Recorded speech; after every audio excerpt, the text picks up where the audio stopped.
안녕하십니까. 데이터넷TV 김선혜입니다. 오늘은 실제 컨설팅 구축 도입 인증 경험자에게 듣는 리얼한 OT 보안 이야기를 주제로 웨비나를 진행하겠습니다. 저희는 코로나19에 대한 정부 지침을 철저히 준수하며 촬영하고 있습니다. 오늘 웨비나는 3개 세션으로 진행됩니다. 첫 번째 세션은 클래리티 코리아 정혜식 수석 엔지니어의 ICS OT 환경에 공존하는 디지털 혁신과 위험. 두 번째 세션은 파로스 네트워크스 최진영 이사의 꼭 알아두어야 할 ICS OT 보안 시스템 구축과 운영 방법론. 그리고 마지막 세 번째 세션은 한국성급 박계명 팀장의 회사 사이버 보안 동향과 사이버 보안 기술을 활용한 사이버 리스크 관리 방향이 준비됩니다. 웨비나가 진행되는 중 질문이 있으면 채팅창에 질문이라는 머리글을 달고 질문해주세요. 채팅창 옆 설문조사 탭을 눌러 설문에도 응해주세요. 좋은 질문을 주신 분과 설문 응답자에게 추첨을 통해 선물을 드리겠습니다. 자, 이제 본격적으로 웨비나를 시작하겠습니다. 첫 번째 세션을 준비해주신 정혜식 수석 모시겠습니다. 안녕하세요. 안녕하세요. 네. 예, 수석님은 OT 보안에서 아주 유명한 인사이시잖아요. 예, 본인에 대해서 간략히 소개해 주시겠어요? 네, 안녕하세요. 저는 클래리티 코리아 IC 사이버 보안팀 정혜식 수석이라고 합니다. OT 보안 관련 주요 자격으로는 국제 산업 보안 전문가 GICSP 및 IC 24443 그리고 OT 펑셔널 세이프티 자격을 갖고 있습니다. 현재는 클래리티 코리아에서 프리세일즈 역할과 더불어 국제 자동화협회에서 IC 62443 사이버 표준 위원회 활동을 겸하고 있습니다. 기자님은 보안 전문 기자 생활을 오래 하셨을 텐데 일하시면서 이렇게 헬멧이 등장한 적이 있으셨나요? 처음입니다. 아마 네. 없으셨을 거로 생각을 합니다. 네. 오늘 웰컴 키트 선물로 몇 개 드리고 가겠습니다. 네, 감사합니다. 혹시라도 OT 현장 취재에 있을 때 유용하게 사용이 되실 거라고 생각이 됩니다. 이처럼 OT 보안이란 주제는 기존 IT 보안 기술과 OT 기술이 융합되는 부분이며 새로운 영역인 것만큼 각 분야의 전문가와 함께 안전하고 정확하게 짚고 넘어가야 되는 부분입니다. 좋은 주제로 오늘 자리에 함께 되어 굉장히 기쁩니다. 자, 그럼 ICS OT 환경에 공존하는 디지털 혁신과 위험이라는 주제로 웨비나를 시작하겠습니다. 인더스트리얼 4.0 저희가 4차 산업혁명 속의 OT 환경은 에너지 효율 향상 및 최종 수율 극대화를 목적으로 최적화된 공정 운영을 위해 이미 수년 전부터 IT 환경과 융합되고 있습니다. IT와 OT의 융합하는 환경에서의 디지털 혁신은 디지털 위험과 늘 공존하게 됩니다. 관련하여 최근 OT 보안에 대한 위협과 클래리티 플랫폼 실구축 및 운영을 통한 해결 방안에 대해서 알아보겠습니다. 최신 OT 보안 위협과 대응 사례입니다. 얼마 전 OT Threat Intelligence 분야에서 글로벌적으로 선도하고 있는 저희 클래리티 연구 그룹에 의해 2020년 작년 하반기에 대한 OT 위협 보고서 발표가 있었습니다. 보고서에 따르면 작년 하반기 동안 OT 제품에 영향을 미치는 취약점이 총 449개가 공개되었으며 이는 2년 전에 비해 약 32% 이상 증가한 수치입니다. 보고된 내용 중 OT 취약점의 71% 이상은 네트워크 공격 벡터를 통해 원격 악용된다는 점, 46% 이상은 퍼디 모델 기준으로 레벨 1, 2, 즉 제어망과 관련이 있다는 점, 65% 이상은 성공적으로 악용이 될 시 전체 OT 가용성을 손실을 초래할 수 있다는 점이 주요 포인트가 되겠습니다. 즉, OT 환경에 대한 공격 형태는 주로 네트워크를 통해 특히 제어망을 타겟으로 하고 생산 및 공정 운영에 대한 가용성을 손상시킬 수 있다라고 해석할 수 있겠습니다. 실제로 이렇게 OT 환경에 어떠한 보안 위협들이 있었을까요?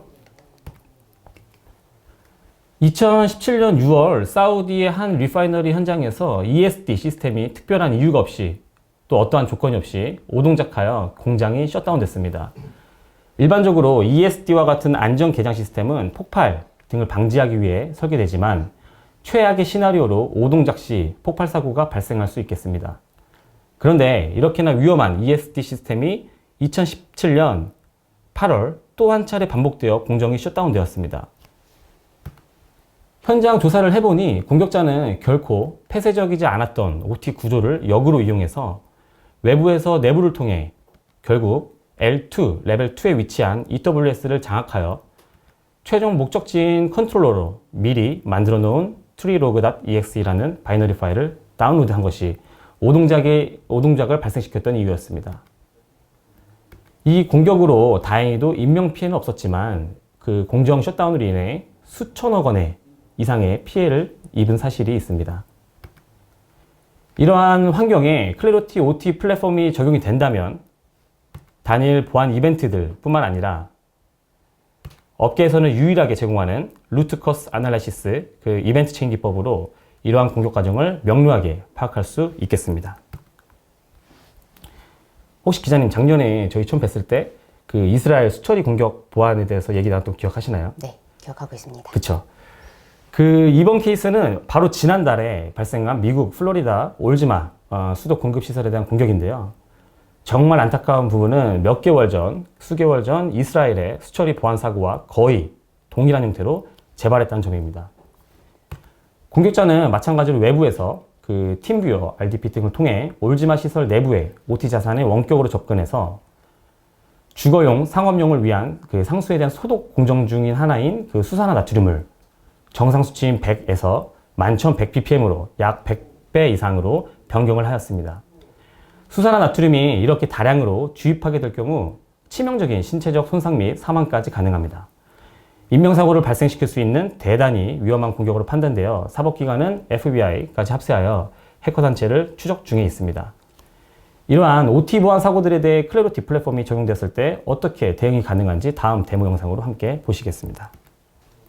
보시려 하면은 클래리티 플랫폼입니다. 기본적으로 현장의 OT 자산들이 퍼듀, 식별되어 퍼듀 레벨에 기반하여 관리가 가능합니다.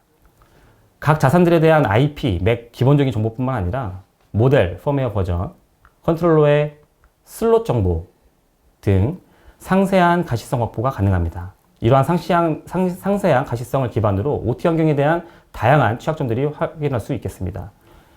이미 알려진 OT 랜섬웨어에 대한 논스렛 경고뿐만 아니라 방금 소개드렸던 플로리다 수처리 OT 공격 시나리오와 같은 경우엔 이벤트 체인 방식으로 경고 확인이 가능합니다.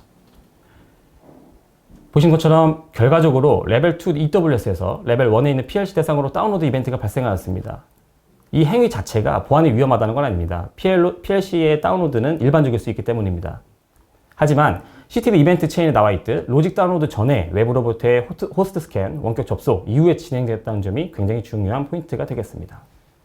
다운로드 과정에 대한 그 자세한 부분들은 이렇게 이벤트 디테일이라는 창에서 상세하게 확인이 가능합니다. 이 과정에서 원격 세션 정보를 조금 더 자세하게 파악하기 위해 클래리티 SRA로 이동해 보겠습니다.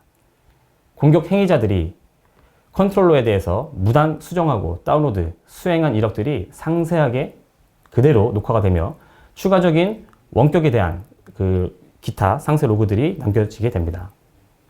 물론 인가되지 않는 원격 접속식이라는 것이 확인이 되면 그 즉시 해당 세션을 강제로 종료시킬 수도 있습니다. 또한 공격 행위 직후에 프로세스 밸류 값이 변화한 부분에 대해서도 확인이 가능함으로써 해당 공격에 대한 상세한 분석이 가능해집니다. 플로리다 수처리 사고에 대입을 시켜보면 최종적으로 PLC에 대한 다운로드 혹은 라이트 이런 액션 이전에 외부로부터의 무단 원격 접근 단계에서부터 사전에 미리 차단시킬 수 있다는 부분이 되겠습니다. OT 보안 환경들에는 어떠한 특징들이 있을까요? 우선 OT 보안이라는 주제에서 저희는 퍼드 모델이라는 말을 많이 언급하곤 합니다. 근데 퍼드 모델이 정확히 무엇일까요? 퍼드 모델은 OT 보안에서 권고되는 논리적 그리고 물리적 세그멘테이션 기반 모델입니다. OT 환경에 레이어드한 네트워크의 특성을 반영한 세분화된 논리적 그룹 간 계층도라고 보시면 되겠습니다. 혹시 기자님은 이렇게 OT 환경에서 그 보안의 자산들이 굉장히 많은데 보안에 취약한 자산들의 비율이 얼마나 될 거라고 생각을 하시나요? 아무래도 뭐 대부분의 자산이 그렇게 제대로 보안이 관리되지 않고 좀 취약점에 노출되어 있지 않을까 그렇게 생각하는데 정확히 맞습니다. 거의 모든 자산이 해당된다고 해도 과언이 아닙니다. OT 환경의 가용성이 최우선시 되기 때문에 독립된 벤더, 그리고 레가시 구성, 실시간 패치의 어려움 등이 이유로 보안에 대해서는 굉장히 취약한 상태입니다. 더욱 안타까운 사실은 이렇게 취약한 OT 자산들이 보안 사고가 발생 시 결과가 굉장히 치명적이라는 점입니다. 하나만 더 질문 드려보겠습니다. 공격자는 이렇게, 만약에 기자님이 공격자시라고 예를 들면 이 전체 레벨 중에 어떤 레벨이 가장 매력적이고 가장 이렇게 해치면 정말 큰 사고가 발생할 거라 생각이 드시나요? 아무래도 레벨 1 컨트롤러는 어떤 이렇게 보안 시스템을 설치하거나 뭐 모니터링 하기에 좀 적합하지 않아서 그런 조건이 안 돼서 그런 쪽을 공격하는 게 조금 공격자한테 쉽지 않을까 싶은데 맞나요? 이번에는 반은 맞고 반은 틀렸습니다. 아쉽죠? 그럴 수 있었네.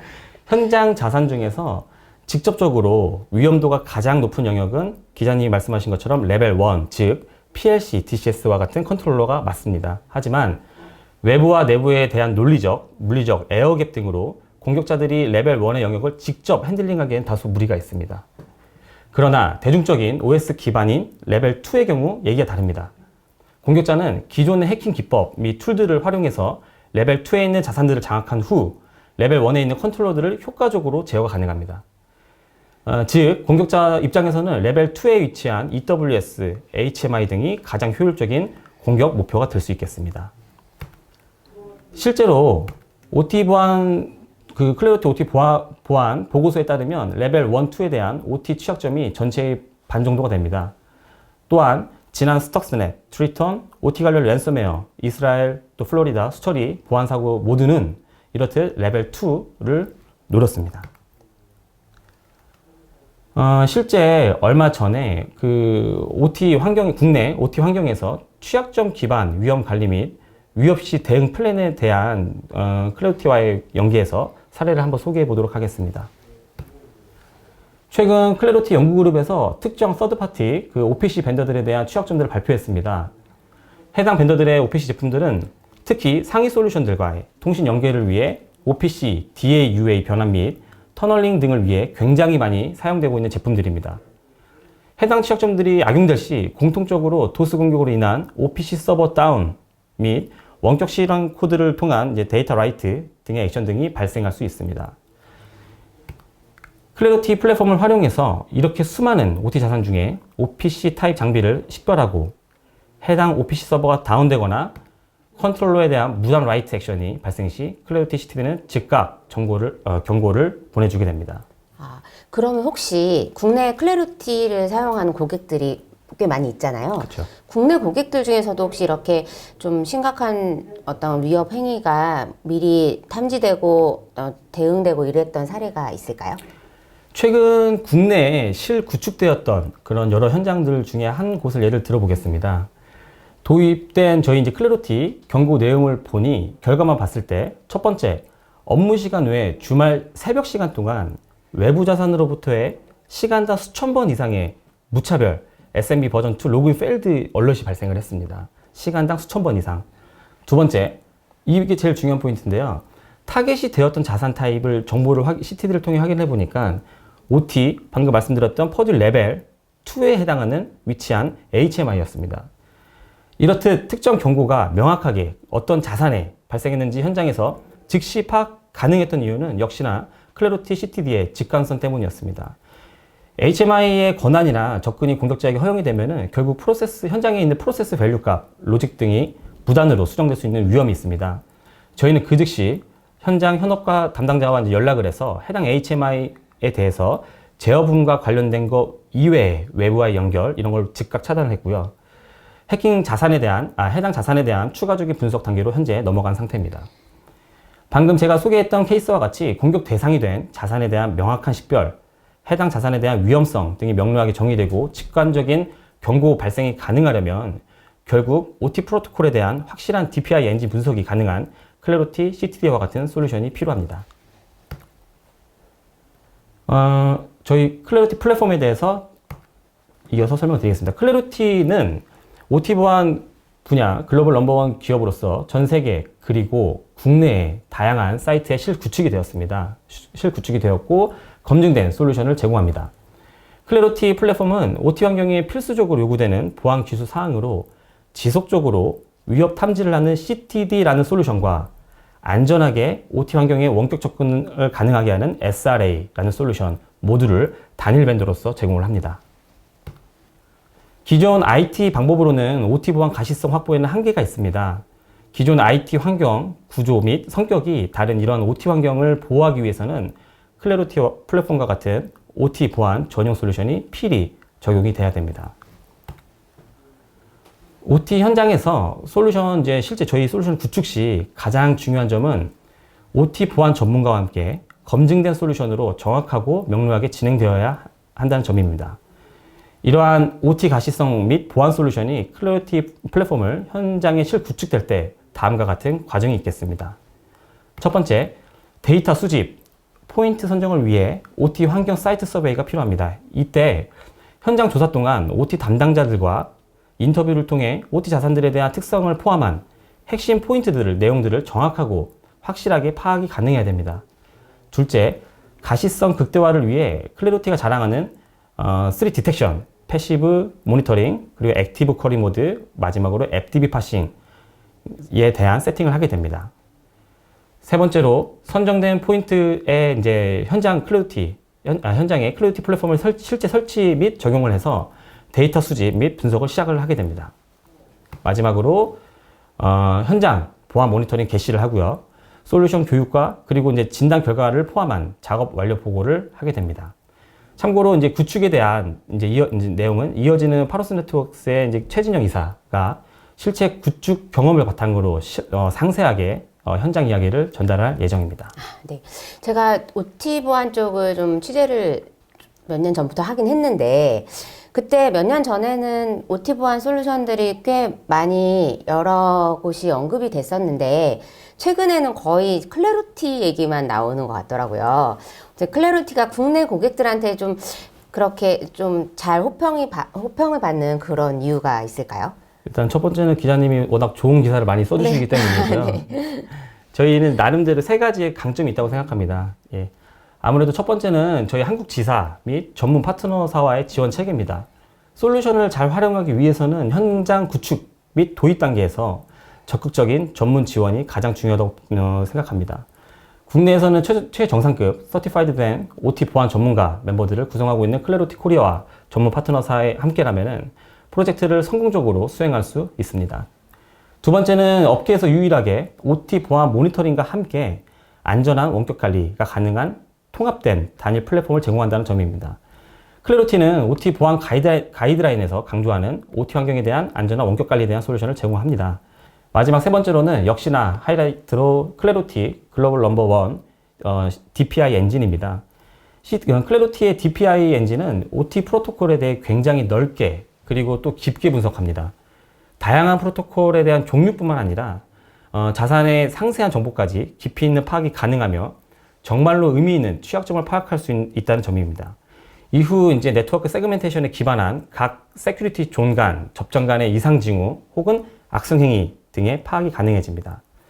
또한 이제 OT 서트 연구 분야에서 굉장히 글로벌적으로 가장 선도하고 있는 클래리티 랩으로부터의 지속적인 스트렛 인텔리전스 업데이트와 CTD의 경고에 대한 이벤트 체인 정보는 OT 보안 강화를 더욱 견고하게 만듭니다. 그 마지막으로 이제 지속적인 OT 보안 강화를 위한 프레임워크를 설명드리겠습니다.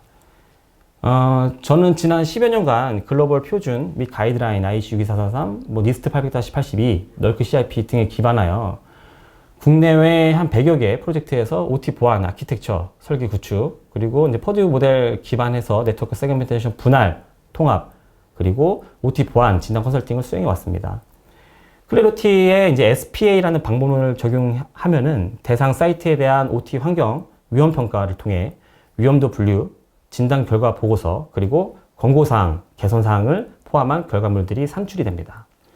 이렇게 이제 산출된 결과물들은 장차 기업에 권고되는 OT 그 사이버 보안 관리 체계인 CSMS 개발에 인풋으로 이제 적용이 돼서 지속적인 보안 관리에 도움이 됩니다.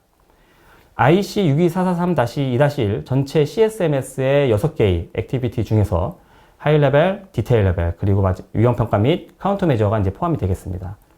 수행했던 위험 평가를 통한 OT 사이버 보안 진단을 해보면 다양한 구성 요소 중 아까 말씀하셨던 레벨 1의 PLC, DCS 등 컨트롤러 자산들이 결국 제조 생산 프로세스에 중대한 영향을 미칠 수 있으며 위험 수준이 최상으로 굉장히 높았습니다.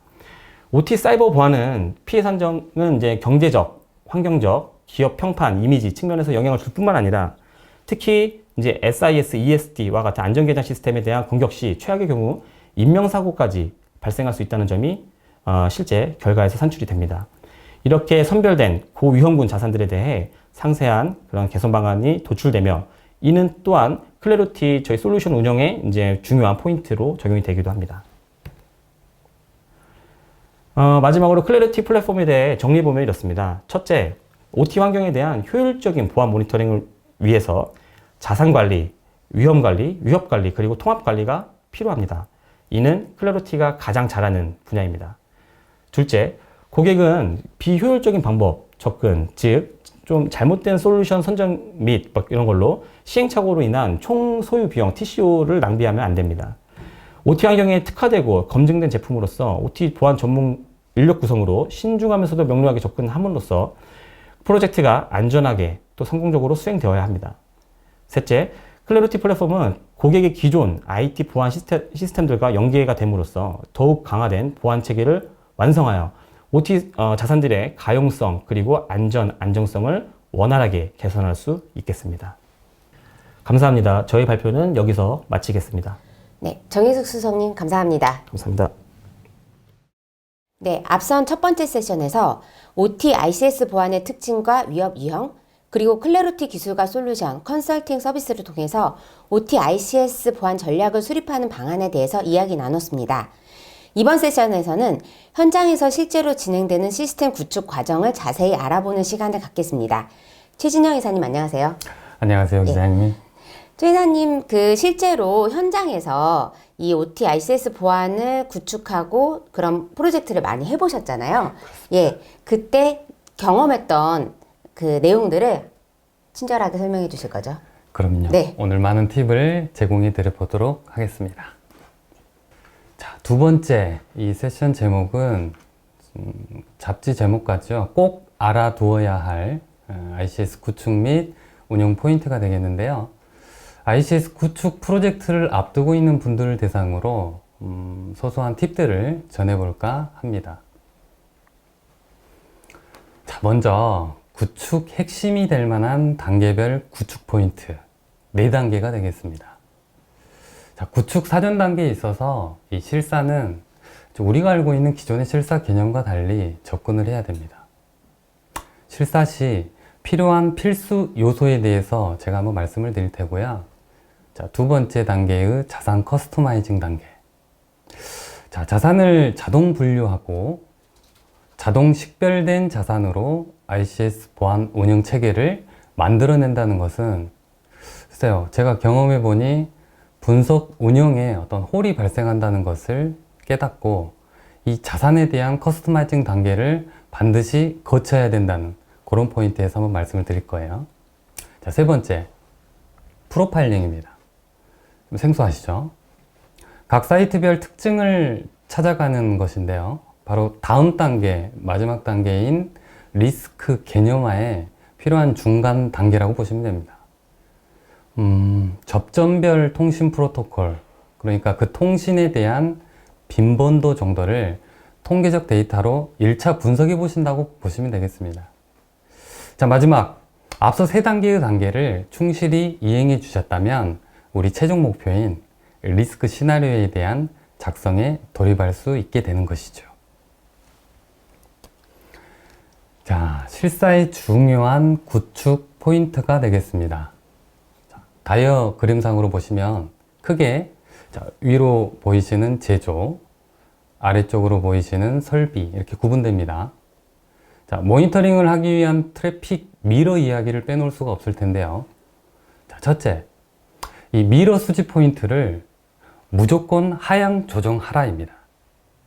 자, 기존 IT 환경의 미러 포인트와는 달리 바로 밑에 보이시는 HMI와 PLC, EWS와 DCS가 내부의 내부 트래픽을 필요로 하기 때문에 이 네트워크 장비인 그리고 백본, 디스트 스위치, 어세스 스위치 이걸 구석구석 찾아서 최대한 집선해야 될 것입니다. 여기서 오류 포인트 하나 말씀드릴게요.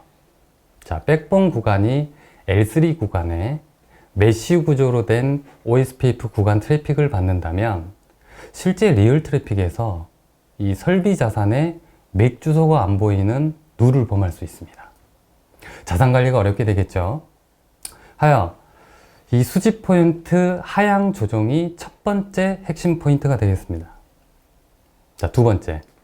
흔히 이 폐쇄망에 다수의 SS 스위치가 존재하기 때문에 집선을 무조건 해야 됩니다. 이때 집선 스위치 대신 최근에 일컬어지고 있는 MPB, 네트워크 패킷 브로커, 이걸로 구성을 해야 된다는 것인데요. 일반적인 집선 스위치로 알고 있는 것은 그냥 L2 스위치예요. 아시다시피 L2 스위치 기능은 첫 번째 주 목적은 패킷 플로딩이지 미러 트래픽을 실제 모아주는 기능은 주가 아니기 때문에 안정성적인 측면, 그리고 MVP에서 추가 기능들이 있는데 그걸 사용할 수 없게 되어서 실로 트래픽 손실과 주요 데이터를 못 보게 되는 그런 경우가 발생할 수 있어요. 실로 중요한 사항이 되겠습니다. 그래서 어그리게이션, 로드 밸런싱, 필터링, 이런 디듀, 기타 등등이 이 MPB라고 하는 쪽에서 다 이루어지기 때문에 탭을 반드시 가용하셔야 된다는 그 포인트가 되겠습니다. 세 번째, 인터페이스 타입 체크예요. 제가 실제 현장에서 굉장히 애를 많이 먹었습니다. IT 환경하고 다르게 건물 간 거리가 대부분 원거리일 경우가 많을 텐데요. 발품을 열심히 팔아야 되고요. 그에 따라서 몸은 지칠 거예요. 몸은 지치지만 이 실사시 인터페이스 타입 체크는 반드시 꼼꼼하게 살펴보셔야 됩니다. 자, 하다 보면 FDF, Fiber Distribution Frame, 트레이, 제어 트레이가 있네, 전기 트레이가 있네, 하이 트레이가 있네, 다 생소하시죠? 이런 케이블의 연결에 필요한 인포가 전혀 없이 접근할 수 있는데요. 이 간단하게 개념 설명 드릴게요. 이 FDF는 광으로 구성된 페어로 동작하는 패치 코드예요. 거기에 따라서 이 집익 이슈가 발생할 수 있는데 싱글이냐 멀티냐 이 부분입니다. 모든 걸 다 실사해 놓고 케이블 요청서까지 제출을 했어요. 그런데 알고 보니 싱글인데 멀티였어요. 멀티였는데 싱글이었어요. 이 혼도는 상황 속에 케이블 포설을 확 뒤집어야 하는 아주 심각한 상황이 도래할 수 있다는 것이죠. 마지막 넷째, 마지막 네 번째, 앞서 세 가지 포인트를 꼼꼼히 맞추셨다면 이 구축 이후 운영할 수 있는 그림을 머릿속으로 한번 그려보셔야 돼요. 이렇게 소위 패킷 플로딩을 한번 보시는 거죠. 패킷 플로우에 대한 정보를 보고 마구잡이 커넥션이 아니라 운영 시 공정 데이터 흐름 파악이나 접점 분석을 위해서라도 독립적 공정 구분을 반드시 해야 된다거나 이런 부분들 말이죠. 그런데 만일 트래픽을 머지한다면 다른 공정에 사설 IP들을 쓰기 때문에 중복이 될 거예요. 이 중복 IP를 보면 당연히 분석에 고충이 있을 겁니다. 그런 걸 느끼면 안 되겠죠. 자, 실사를 마치고 미러 수집이 잘 되었다고 칩시다. 자, 이제 두근두근 떨리는 IT, OT 자산이 왼쪽으로 보시는 화면처럼 쫙 열리게 됩니다. 저도 처음에 사실 굉장히 설레었어요. 어떤 자산이 보일 것이며 이 자산 수는 얼마나 될까. 자산 자동 식별은 정말 고마운 기능이더군요. 하여 이 오른쪽에서 보이시는 화면처럼 퍼듀 모델 기반의 도식화, 짜임새 있는 다이어그램 이렇게 나와주니까 이제부터 자산 관리도 완벽하게 할 수 있겠다 이렇게 여겨질 거예요. 그런데 처음에 가졌던 그런 설렘이나 반가움은 없어요. 운용이 필요한 분석을 하기 위해서는 조금은 손을 봐야 되겠다 이런 생각을 시작으로 소위 자산 커스터마이징에 대한 필요성이 제기가 됩니다. 자, 커스터마이징을 하이라이트 해보죠. 이른바 현장 특성이라고 하였습니다. 그렇다면 현장 특성은 어떤 것들이 있을까요? 먼저 자동 자산 식별은 기본적인 자산 IP, 맥, OS, 펌웨어, 이 장비가 HMI냐 OPC냐, 자산 발견 타임스탬프 이런 기본 정도를 확인하고 거기에 플러스 퍼듀 규범과 벤더 취약점, 산업 제어 시스템이 사용하는 프로토콜 이런 인식들을 합치게 되면 조금 그려질 거예요. 현장 특성에 따른 데이터 흐름 공정이 파악이 될 거예요. 예를 들어 우리가 흔히 알고 있는 생산 공정의 MES, 생산 실행 시스템과 RTS, 리얼타임 스케줄링. 이 둘 간에는 굉장히 파일 공유가 많습니다. 그런 부분처럼 어디서부터 어디까지 이 프롬프트에 대해서 윤곽이 잡히면 접점이라고 하는 포인트 분석이 가능하게 돼요. 저보다 좀 더 스마트한 사람이 일을 본다면 아마 전체 공정에서 이 자산에 대한 시스템 중요도가 낮다, 높다, 경중에 대한 부분이 보일 것이며 이 보호자산 우선순위 개념도 잡히게 될 것입니다. 자, 벌써 프로파일링 단계로 왔어요. 통계 데이터를 만들어 보는 것이죠. 이 접점 분석 유형을 나누고 그에 따른 상세 트래픽 유형을 A망부터 N차망까지 프롬프트를 잘 설계하셔서 원격 접속 등 쓰기, 읽기 이런 비헤이버에 대한 기록들을 통계화해 보는 것입니다. 자, 통계 데이터를 보고 현황 파악을 한 이후 보안 위협거리를 하나씩 업데이트 해 나가는 것인데요. 저 같은 경우에는 기존에 패킷 포렌식을 했던 사람으로서 이 통계 결과에 따른 많은 정책들이 떠오르더군요. 다 적용하고 싶었어요. 그런 욕심이 있긴 하나 IC에서 주요히 다루는 리스크 포인트는 따로 있더라고요. 뭐 예를 들면 유지보수 업체가 원격 접속하는 EWS라든지 이렇게 먼 거리에 있는 RTU 장비에 노트북 콘솔을 연결해서 그 노트북이 익스플로이트 되는 그런 염려라든지 말이죠. 뭐 OPC 구간이 단방향인데 패킷이 핑퐁 친다든지. 하여 저는 이 대시보드를 통해서 테스트를 합니다. 몇 주간 프로파일링 작업을 계속 전속기해요. 고객은 재촉해요. 의미 있는 인시던트는 언제 나오나요? 그러나 저는 시간을 달라고 합니다. 충분한 프로파일링이 선행이 돼야지만 최적화된 옵티마이징 결과를 이룰 수 있다고 말이죠. 자, 우리가 리스크라고 하는 위협 개념에 대한 것을 한번 살펴보실까요? 제가 이 일을 돕고자 우리가 잘 알고 있는 IT 리스크하고 한번 비교해 볼게요.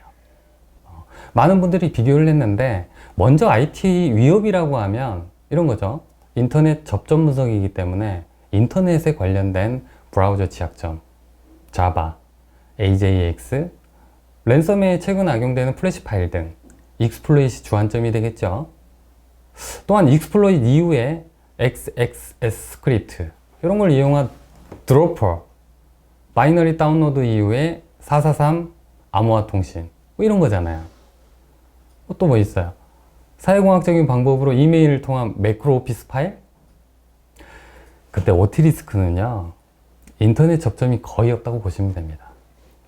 SMB, FTP, SNMP와 같은 내부에서 동작하는 이 행위에 대해서 포커싱을 두셔야 된다는 거예요. 만일 인터넷 접점이 될 수 있는 팹 외부의 접근의 경우 실시간 얼라팅을 만들고요. 우리가 IT 위협에서 생각지도 못한 뭐 이런 거예요. 설비 장비의 쓰기, 읽기 이런 게 위험하다라고 몰랐잖아요. 그거를 OT 리스크 개념화라고 보시면 되고요. 하이라이트 해볼게요. 접점인 비인가 통신. 방금 말씀드렸던 설비 장비의 라이트 행위에 대한 실제 로직도와 예를 들어 EWS 다운로드 했어요. 그 로직도가 변조가 되었는지 아주 섬세한 리스크 포인트를 찾으셔야 됩니다. 예컨대 IT 보안 분석의 PHP 파일, 자바스크립트 있죠? 이런 걸 특정 스트링을 우리가 야라룰로 찾아보는 것처럼 말이죠. 예. 또한 HMI, PLC 이 접근은 직접 접속하는 것이 거의 없어요. 그래서 다이렉트 통신에 대한 위반 행위를 아주 타이트하게 리스크 개념화로 가져가셔야 됩니다. 자, 짜잔! 리스크 개념화를 통해서 드디어 시나리오를 작성할 수 있습니다. 사실은 제가 보유하고 있는 위협 시나리오는 굉장히 다수 있는데요. 이처럼 맛배기로 한두 개 시나리오 예시를 한번 설명드리죠. 자, 접점 분류, OA망, FA망, 공정망, 퍼듀는 2에서 5단계입니다. 자, RDP 통신, 뭐 요즘 OT 쪽에서는 이게 평범한 거일 수도 있지만 비표준 포트를 사용한다거나 실제 접속 시간이 퇴근 시간 이후 휴일 시간일 경우 접속 빈도가 굉장히 잦아요. 주기 통신이에요. 세션 사이징이 커요. 그럼 파일을 실제 옮길 수 있다라는 그런 리스크가 보이겠죠. 이런 것들이 실제 접점 비인가 통신에 대한 리스크 예시가 되겠고요. 자, 접점 볼륨 밑에 보이는 퍼듀 1에서 3의 OPC, HMI, PLC 행위들입니다. OPC 클라이언트는 OPC 서버에게 리드만 된다고 봐요. 이걸 학습하는 거예요. 리드만 돼야 되는데 라이트 행위가 발생할 경우 바로 올라시죠. 좀 마지막으로 HMI, EWS가 PLC하고만 통신을 해요. 그 외하고는 통신을 하지 않아요. 그런 게 내외부 다른 통신과 통신할 경우, 아까 말씀드린 PLC 로직, 기타 등등이 예시가 되겠습니다. 앞에 개념을 이렇게 잘 꾸려놓으니까 OT 리스크에 대한 시나리오가 이렇게 잘 나오는 거예요. 자, 총정리 들어가 볼까요? 앞서 놓쳤던 부분이 혹시 있을까봐 포인트를 한번 잡아보겠습니다. 자, ICS 공정 트래픽을 소위 베이스라인이라고 합니다. 로그를 남게 되는데요. 저는 이 대상이 무엇인지부터 보게 됩니다. 대상이 무엇인지.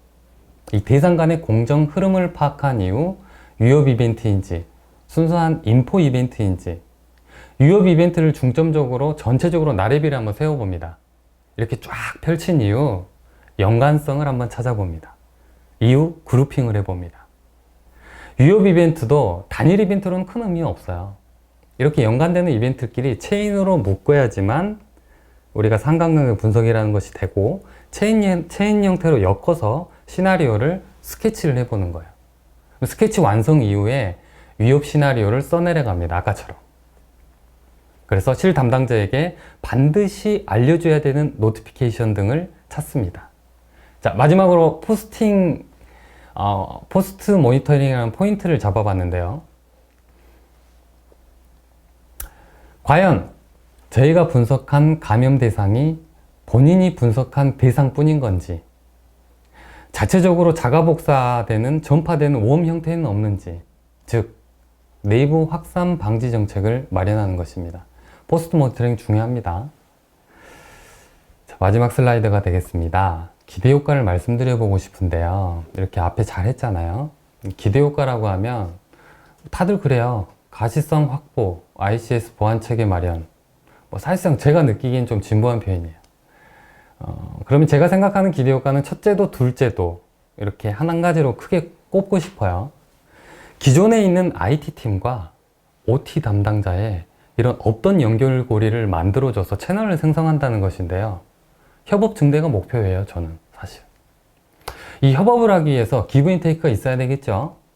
그래서 구축 시 제반 시설을 이용할 수 있는 OT 담당자의 협조, 또 IT팀에서 OT 관제에게 필요한 위험 모니터링, 이런 걸 서로서로 제공해서 소통거리와 공감대를 형성시켜 주는 거예요. 사실 가장 큰 기대 효과예요. 나머지 기대 효과로는 비용 절감, 인력 리소스 방지 이런 건데요.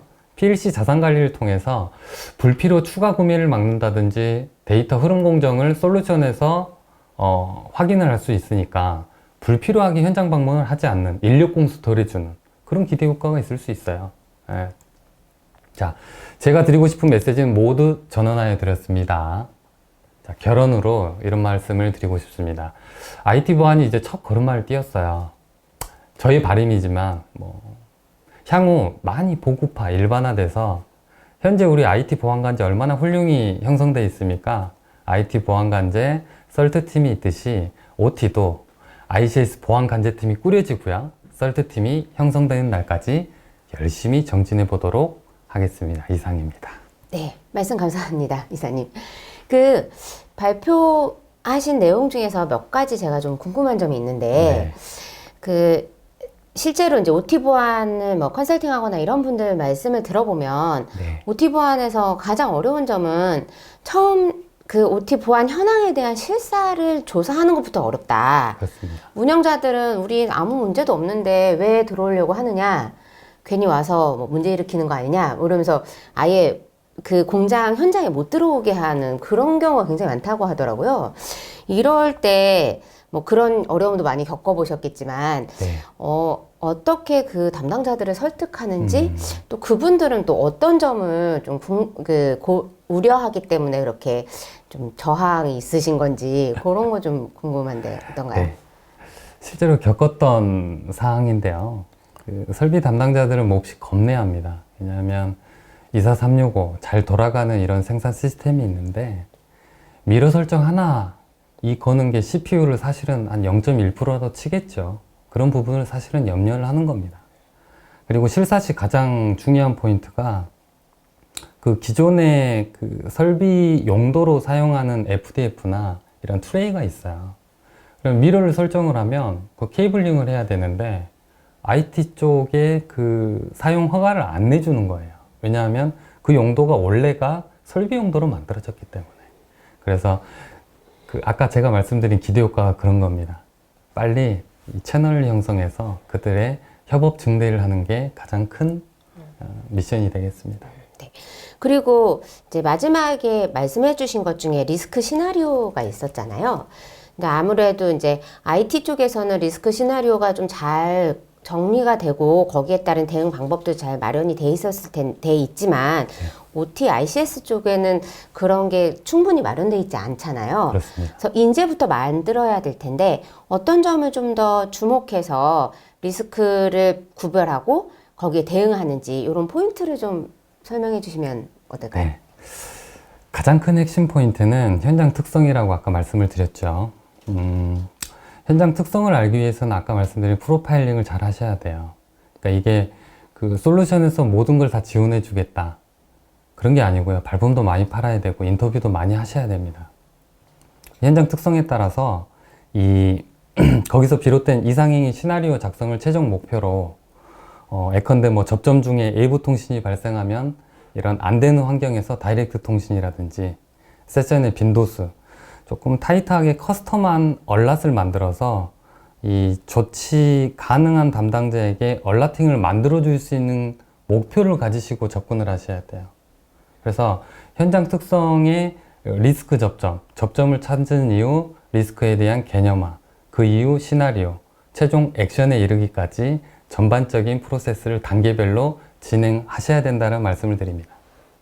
네, 감사합니다. 이상으로 두 번째 세션을 마치겠습니다. 수고해 주셨습니다. 감사합니다. 두 번째 세션에서는 실제 OT, ICS 보안 프로젝트를 진행할 때 반드시 알아야 될 점에 대해서 소개했습니다. 마지막으로 세 번째 세션을 이어갈 텐데요. 이번 세션은 아주 특별한 시간이 될 것 같습니다. OT, ICS 보안을 책임지는 현장 전문가인 한국성급의 박계명 팀장으로부터 실제 위협 상황과 대응 성공 사례에 대한 생생한 경험을 들어보겠습니다. 박 팀장님 안녕하세요. 네, 안녕하십니까. 네. 이번 주제가 회사의 사이버 보안 동향인데 회사라고 하면 조선업, 해운업 이런 산업을 말씀하시는 거잖아요. 네. 이런 산업을 타깃으로 한 위협은 어떤 것이 있고 이거에 대응하기 위해서 어떤 방법들을 진행하고 계시는지 설명해 주시겠습니까? 예. 방금 소개를 받은 한국성급 사이버 인증팀을 맡고 있는 박계명입니다. 만나서 반갑습니다. 회사 사이버 보안 동향 및 사이버 보안 기술을 활용한 사이버 리스크 관리 방안에 대해서 설명을 드리도록 하겠습니다. 보시는 바와 같이 순서는 현재 회사 사이버 보안 국제 동향을 말씀드리고요. 두 번째는 구체적인 선박 자산 및 사이버 리스크 관리 방안에 대해서 설명을 드리도록 하겠습니다. 먼저 이렇게 세계 지도를 보시면 한국 성급의 성급은 전 세계를 운항하는 선박을 검사하는 단체입니다. 그 중에서도 최근 회사 사이버 보안에 대한 부분이 화두가 되고 있습니다. 보시는 바와 같이 회사 산업 쪽에서 특히 빔코, 발틱 세계 마리타임 카운슬이라고 하는 곳에서 2016년도에 사이버 보안 선박 선상에 대한 지침을 발표했습니다. 그 다음 국제회사 기구인 IMO는 빔코 지침을 기반으로 하여 회사 사이버 위험 관리 지침을 개발하고 특히 올해부터는 사이버 위험 관리를 하도록 권고를 하고 있습니다. 또한 이에 발맞춰서 영국 정부와 미국은 2017년도에 사이버 보안 지침을 발표했고요. 또한 저희가 수입하고 있는 오일, 관계기관이 오일 메이저 기관으로부터는 TMSA나 사이어라는 등급을 나타내는 프로그램에서 사이버 보안 요구사항을 반영하여 이미 적용이 되고 있습니다. 보시면 다음과 같은 여러 국제기구나 정부에서 하고 있는 걸 보실 수 있고요. 그래서 선박 관점에서는 지금까지는 많은 것들이 시간을 두고 천천히 이루어졌다고 하면 이 사이버 보안은 근래 없이 단기간에 요구사항을 반영하도록 하고 있습니다. 거기에 대한 이 IMO 국제회사기구의 규칙은 권고사항이긴 하지만 올해부터 해상 사이버 위협 관리를 하도록 하고 있습니다.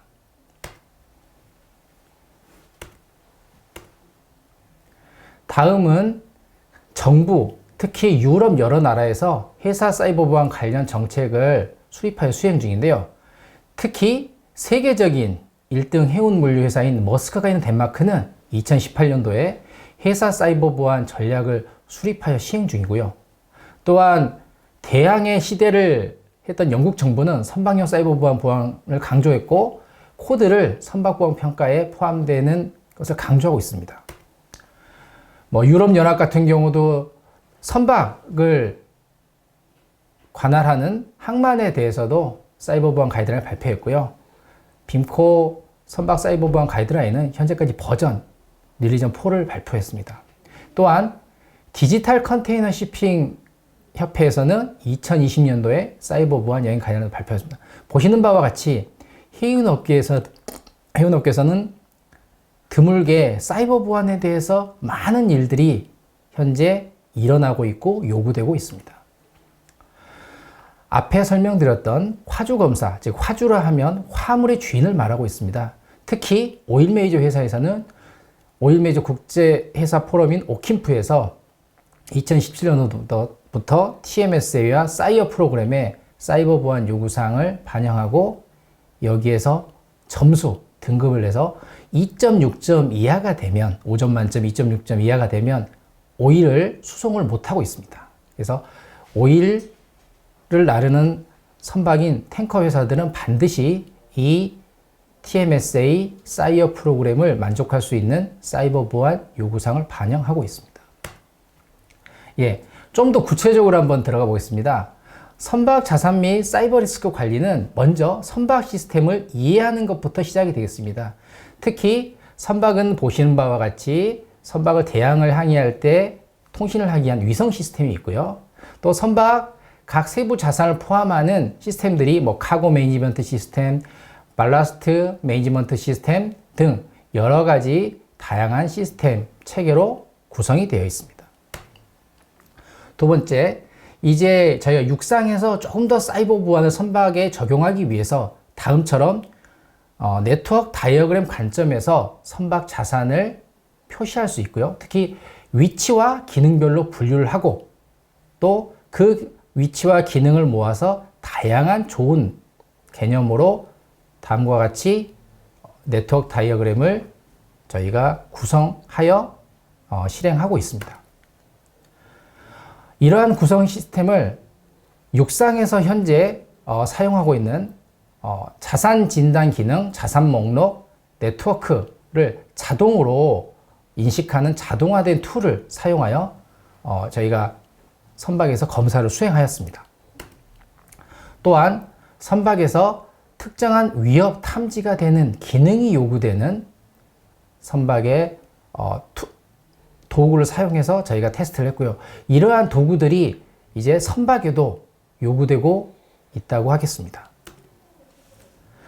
특히 이제 선박은 국제항해를 하다 보니 많은 검사를 수행하고 있습니다. 그 검사는 기본적으로 보고서 또는 매뉴얼에 바탕을 둡니다. 따라서 리스크 관리를 위한 도구에서는 가장 또 중요하게 요구되는 것들이 취약성 진단 보고서 출력 기능입니다. 보시는 바와 같이 도표라든지 혹은 어떤 도움이 되는 노트라든지 이런 출력 기능을 가지고 있다면 훨씬 더 많은 도움이 될 것이라고 생각하고 여기에 대한 다양한 도구들을 저희가 사용해서 테스트를 해보았습니다.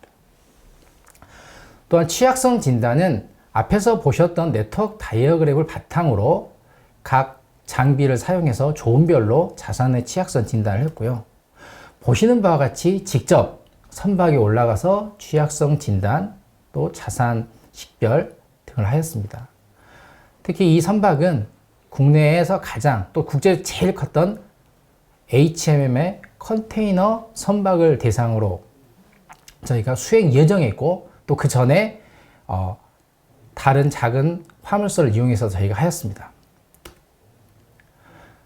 다음은 사이버 리스크 평가입니다. 앞에서 보셨던 자료들을 바탕으로 국제적으로 확립된 사이버 리스크 평가 절차에 따라서 한국성급은 사이버 리스크 평가를 하고 있습니다. 보시는 오른쪽 그림과 같은 경우 사이버 리스크 평가의 워크샵을 일주일 또는 2주일 저희가 시험을 하고 있고요.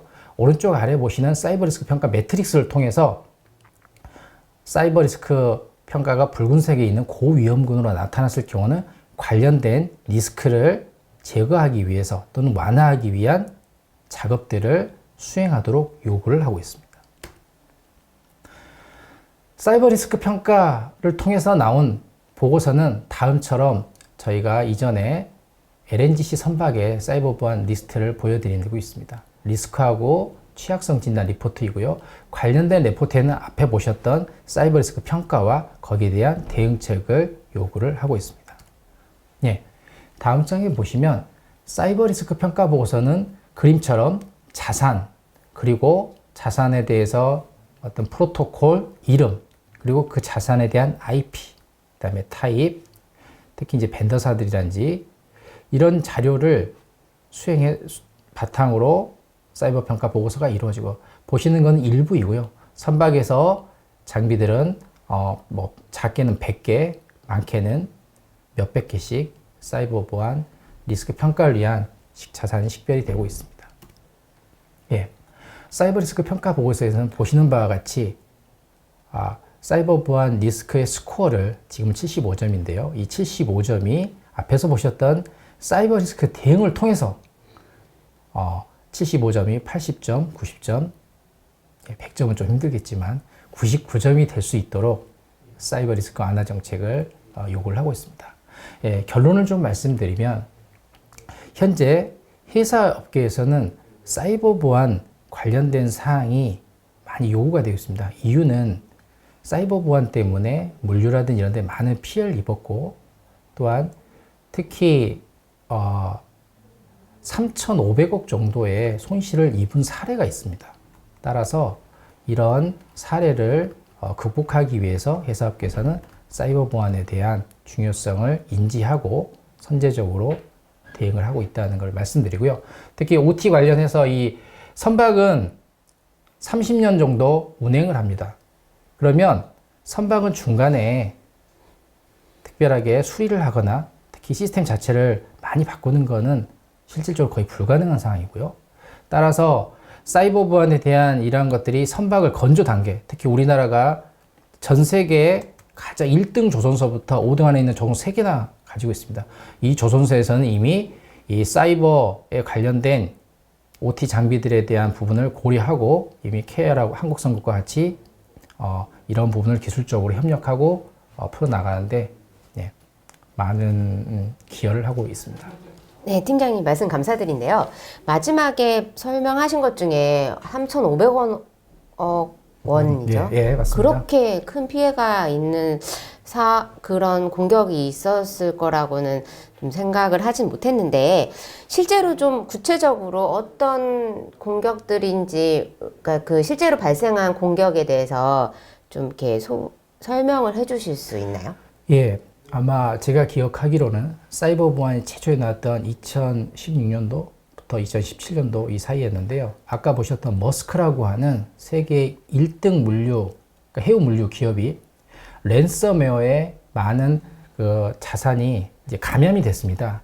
지금 아무리 자동화됐다고 하여도 선박 같은 경우는 아직도 엑셀로 혹은 여러 매뉴얼적으로 하는 부분이 있는데, 그 랜섬에 걸리면서 한국에 이제 부산을 오면 허브항이라고 하지 않습니까? 미국에서 아주 큰 300m짜리 컨테이너선이 와서 그 물류를 다시 아시아에 있는 작은 나라로 한 100m짜리 선박으로 이제 나눠서 합니다. 우리가 보통 하는 택배 회사처럼요.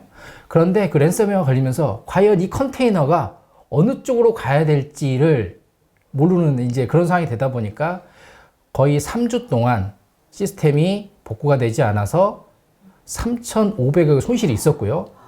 관련해서는 이 부분이 특히 사이버 보안이 너무 필요하다고 하는 그런 부분을 인식시키는 그런 계기가 되지 않았나 이렇게 생각을 합니다. 그 랜섬웨어 공격이 바다에서도 일어날 거라고는 정말 생각을 못했네요. 네, 맞습니다. 그러면 한국 성급이 다른 성급 회사들보다 그 해상 사이버 보안 분야에서 어떤 점이 좀 더 우위에 있는지 좀 소개해 주실 수 있나요? 예, 사실 이제 국제적인 성급은 전 세계 한 13개 정도 있습니다. 이 성급이라는 곳은 성급에서 증서를 발행하지 않으면 우리가 있는 그 큰 선박들이 바다에서 1m도 나가지 못하는 그런 단체입니다. 그런데 그 중에서 제일 큰 이제 DNV라고 하는 노르웨이 성급이 있고요. 또 유명한 미국인 ABS라는 성급도 있고 하는데 저희가 많은 기술에서 물론 그런 1등 성급들을 따라 잡으려고 노력은 하고 있습니다만 사실은 인프라라든지 어떤 기술 때문에 부족한 점이 있지만 한국 성급이 나은 점은 사이버전이라든지 이런 쪽에 아주 많은 업체들이 있어서 저희가 기술을 상대적으로 획득하기가 편하고요. 이런 협력 관계를 통해서 한국 성급은 뭐 특히 조선소도 1등 조선소들이 있기 때문에 1등, 5등 안에 드는 조선소 3개나 있기 때문에 협력을 통해서 선박 건조 시부터 사이버 보안에 대한 고려사항을 같이 협력을 하고 거기에 대한 교육을 하고 또 이에 검사하는데도 바로바로 그래서 저희가 단기간에 사이버 보안에 대한 OT에 장비된 뭐 검사라든지 교육 그리고 반드시 선박에 올라가는 장비 중에 의무상은 아니지만 사이버 보안 형식 승인이라는 규칙도 만들어내면서 어떤 발빠르게 지금 한국인의 특징인 빨리빨리가 가장 잘 적용된 사례라고 볼 수 있을 것 같습니다. 네.